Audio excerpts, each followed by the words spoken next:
Hello बच्चों, simplifying maths में आपका स्वागत है। ये थोड़ा डिफरेंट क्वेश्चन है, देखो ट्रिकी क्वेश्चन है 1/x की वजह से, इसलिए वीडियो को ठीक से देखना। ओके, 1/x की वजह से इसमें कुछ और भी ट्रिक लग रहा है। सो x = 0 पे फंक्शन तुम्हें कंटिन्यूस दिया हुआ है। Okay, so at x = 0 left hand limit equal to limit x tends to 0 minus h, और फंक्शन को कॉपी करो। देखो नॉट इक्वल टू 0 का मतलब कि 0 से छोटा भी और बड़ा भी, इसलिए लेफ्ट हैंड लिमिट और राइट हैंड लिमिट दोनों के लिए हमें इसी फंक्शन को यूज करना है।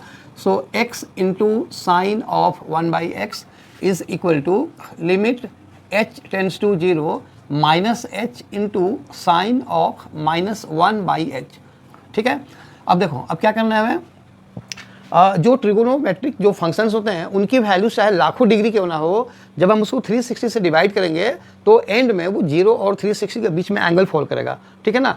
एक और चीज़ इन डेप्थ, ठीक से देखो, अगर साइन x/x होता है when limit x tends to 0 तो इसकी वैल्यू 1 होती है। इसका मीनिंग होता है कि जब h की वैल्यू बहुत ही कम हो, x की वैल्यू जब बहुत ही कम हो ऑलमोस्ट 0, तो साइन x की न्यूमेरिकल वैल्यू और x की दोनों सेम हो जाते हैं, इसलिए इसका आंसर 1 होता है। तो जब तुम x को 0 डालते हो तो ये क्या होता है, साइन 0 0 होता है और ये भी 0, यानी कि 0/0 फॉर्म आता है। तभी तो हम लिमिट का फंडामेंटल्स जो रूल्स हैं वो हम लगाते हैं। तो ये 0 टेंड करना चाहिए, यानी कि this should tend to 0 and this also should tends to 0। अगर साइन के बाद जो वेरिएबल है अगर वो 0 नहीं बनाता है, 0 टेंड नहीं करता है, तो ये फॉर्मूला लगेगा ही नहीं। जैसा कि इस क्वेश्चन में देखो -1/0 h की वैल्यू क्या है, टेंड टू 0, मतलब कि हमें 0 पुट करना है, तो 1/0 इन्फिनिटी होता है, यानी कि साइन के बाद वाला जो पार्ट है वो 0 टेंड नहीं कर रहा है, तो ये फॉर्मूला इसमें नहीं लगेगा। कई लोग क्या करते हैं कि इसको ऐसे 1/h से मल्टीप्लाई करके डिवाइड करते हैं, बैलेंसिंग हम करते हैं जैसे साइन 3x है, नीचे कुछ नहीं है तो हम अपने मन से 3x लगाते हैं, मल्टीप्लाई डिवाइड करते हैं, तो ये चीज़ यहाँ पे नहीं हो पाएगा। ठीक है ना। देखो यही चीज़ तुम्हें समझनी थी कि ये करना यहाँ पे गलत है, तो ये हम नहीं करेंगे। अब इसको हटा दो।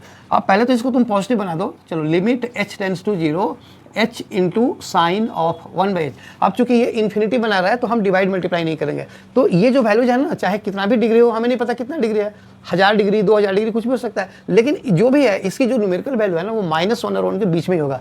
तो हम यहाँ पे सीधा ऐसे लिखेंगे, ये h तो टेंड्स टू 0 हो गया, -1 to 1 यानी कि 0, तो इसकी वैल्यू हमेशा 0 आएगी। और यहाँ पे क्या दिया हुआ है, k दिया हुआ है। तो since f is given continuous, therefore LHL equal to RHL equal to f of 0, this implies k is equal to 0 आया था, सो 0। तो ये इसका मेथड है निकालने का। ओके, आई होप वीडियो समझ में आया। अगर आया तो इसे लाइक करो, शेयर करो एंड सब्सक्राइब करो, और मेरा जो दूसरा चैनल है technical maths group for long videos, उसको भी लाइक करो, शेयर करो एंड सब्सक्राइब करो। Thank you.